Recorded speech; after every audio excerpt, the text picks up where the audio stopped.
People have often said to me, sometimes said to me, well, how can you be a Christian? How can you be part of a church? Because I've met Christians who live horrible lives, they do all kinds of bad things, and even that is the case for Christian leaders. And I can't disagree with them.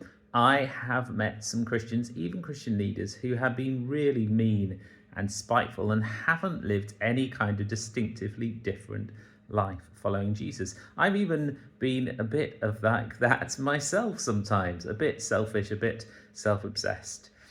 But overall, my experience of Christians has been that they are people who live like 1 Peter 4 talks about. They try and live sober, thankful, grateful, holy lives. They try and be different and distinctive in the world, living with kindness. When I was at school, I met some Christians. I didn't quite understand what they were about. With hindsight, they were trying to follow Jesus and the Holy Spirit was at work in them. They invited me to some meetings where they had unusually weak squash and dull biscuits, but they were different.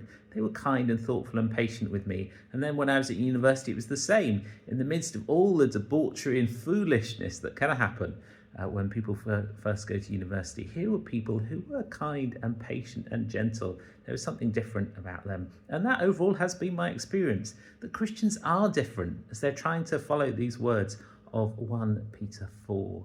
They're trying to live a different, distinctive life, and often they have been kind to me in a way that speaks of God's power at work in them. If you have not met any of those kind Christians yet, then I pray that you would bump into one today or this week or this month, and that you would through them know the goodness of God. And if like me you're a Christian, and especially if like me you're a Christian leader, may we be people who live distinctively holy, godly lives, and especially in how we treat people with goodness and integrity.